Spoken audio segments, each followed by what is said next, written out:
So ఇది ఆత్మహత్యనా లేకపోతే హత్యనా? హత్య.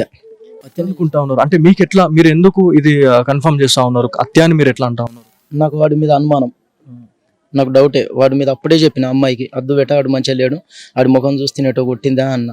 నాకు నచ్చింది నేను చేసుకుంటాను చెప్పి అమ్మాయి వెళ్ళింది. వాళ్ళు ఏమో మోసపించి అమ్మాయిని తీసుకొని వెళ్ళి అట్లా చేసిండ్రు. ఈ మధ్య అంటే నిన్నటి నుంచి నేను వేరే వాళ్ళతో కూడా మాట్లాడినాను. మీ ఇంట్లో ఆల్రెడీ మీ అన్ననో తమ్ముడో ఎవరో చనిపోయినారు. చనిపోయిన 3 days తర్వాతనే తను వెళ్ళిపోయింది. అంటే మీరు సపోర్ట్ చేసినారు ఆల్రెడీ శృతికి, నేను చేసా బిడ్డ అని చెప్పేసి మీరు భరోసా ఇచ్చినా కూడా తను ఎందుకు వెళ్ళిపోయింది, ఎందుకు వెళ్ళిపోయి తను పెళ్లి చేసుకున్నది అనేది చాలా పెద్ద క్వశ్చన్ ఉందండి. ఒకవేళ మీ చేతుల మీదుగా ఇది అంతా చేస్తే శృతి ఎలా బతికేది అని మేము అంటున్నాం. సో దీని గురించి మీరు ఏం చెప్తారు?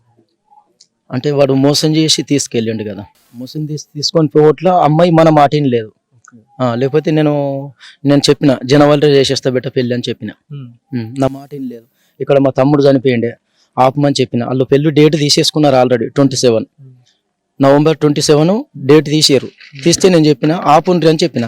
మా కులం పెద్ద మనుషులతో కూడా మాట్లాడిపించిన, ఆపురి పెళ్ళి, నేను మా తమ్ముడు చనిపోయిండు, ఆ దుకాణంలో ఉన్నాం, మేము ఎటు తిరగలేము అని చెప్తే మేము ఆపము, వస్తే రండి లేకపోతే లేదు, మేము పెళ్లి చేసేసుకుంటున్నామని చెప్పారు. అక్కడికి వెళ్ళినారు అంటే సిద్దిపేట గజ్వేల్ అని చెప్పేసి చెప్తా ఉన్నారు. సో అక్కడ వాళ్ళ ఇంటికి వెళ్ళిన తర్వాత చూస్తే అక్కడ ఎట్లా ఉంది సిచ్యువేషన్ అంటే ఫోటోలు వైరల్ అవుతా ఉన్నాయి. అమ్మాయి మెడ పైన మొత్తం రక్తం మరకలు కనిపిస్తూ ఉన్నాయి. అంటే ఆత్మహత్య చేసుకునే క్యాండిడేట్ని చూస్తే అట్లా అనిపించదు.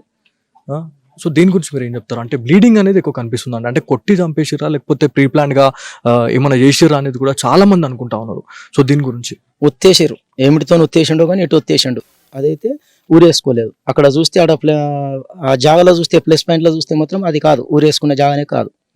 నేను మొత్తం గమనించినాము, మా వాళ్ళు కూడా అక్కడ చూసిర్రు. అక్కడ ఫ్యాన్ మీద దుమ్ము ఉన్నది, దుమ్ము ఎటు చెదిరిపోలే. రాత్రి మేము చున్ని తువ్వాల చొరగొడితే ఫ్యాన్ మీద పడ్డది, దుమ్ము చెదిరిపోయింది.